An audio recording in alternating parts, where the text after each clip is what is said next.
The sound of metal scraping against metal still echoes in my head. She was trembling when the lock clicked open. Her fingers, the same ones that used to trace my jawline in the mornings, now dug into the safe's handle with suspicion and fury. When she pulled the door open, I saw it, the exact moment her confidence cracked. Her breath hitched, her lips parted, and that smug, half-smile she'd worn all week vanished completely. Inside wasn't money, not jewelry, not passports, just a small leather-bound notebook and a stack of photographs of her and him. I should have destroyed the photos when I first got them. I'd hired a private investigator on the day I stopped believing her late-night work calls. I told myself I was being paranoid, but deep down I already knew. You don't check your wife's location history unless something inside you has already died. When the investigator emailed me, I didn't open the files right away. I sat at my desk for hours, staring at the subject line. You were right. The pictures were exactly what I feared. Her in a red dress I bought for her birthday, sitting in the passenger seat of a black car that wasn't ours. Her hand on another man's thigh. Her eyes soft, playful. Eyes that hadn't looked at me like that in months. That night, I couldn't sleep. I kept replaying every conversation we'd had over the last few weeks. Every time she said she was too tired. Every fake laugh. Every hug that felt slightly shorter than before. But I didn't confront her. Not yet. Instead, I started keeping a record. Screenshots of her messages when she forgot to lock her phone, receipts from restaurants she'd never mentioned, timestamps of her yoga classes. I wrote everything in that small notebook, the dates, the excuses, the tiny details she thought I'd never notice.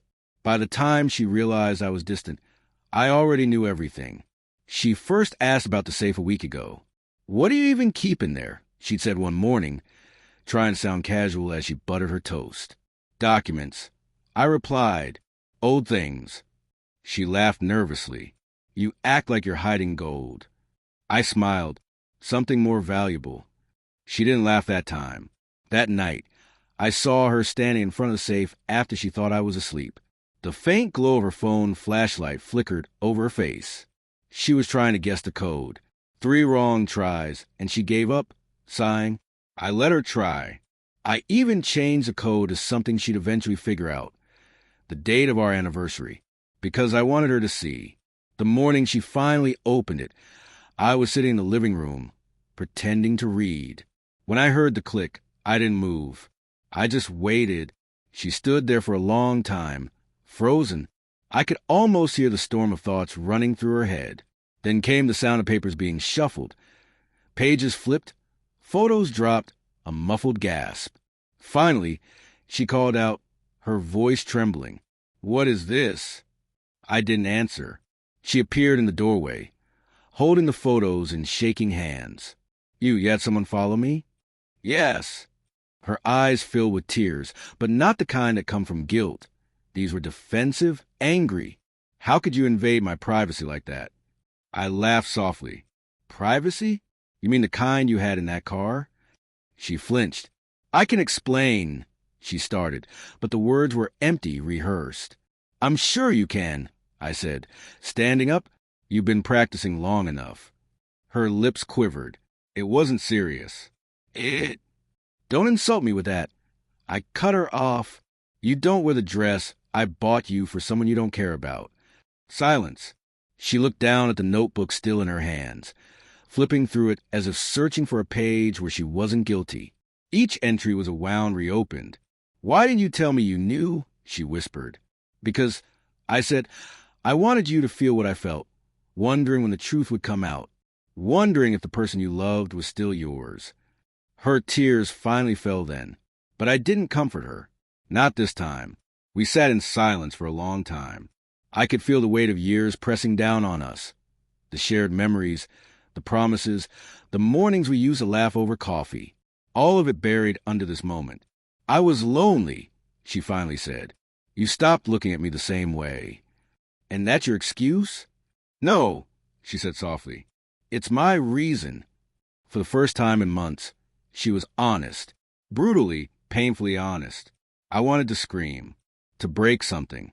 But all I felt was tired, I could have forgiven you, I said quietly, if you'd told me before I found out.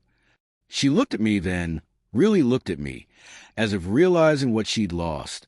What are you going to do? She asked. I already did.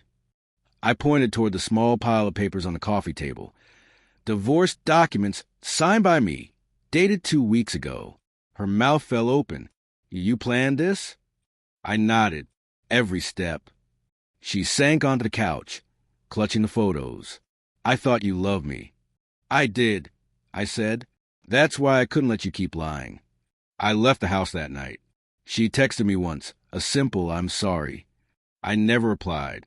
The next day, I received a photo from the investigator, a final update. The man she'd cheated with was engaged now to someone else. When I saw that, something strange happened. I didn't feel angry anymore, not betrayed, just free. For years, I locked away everything I felt, trust, pain, hope, inside a safe I thought no one could touch. But she found it, just like she found the one place in me I thought was secure. And when she opened it, she destroyed it all. But maybe that's what I needed, to watch the illusion collapse, to finally see the truth sitting in plain sight.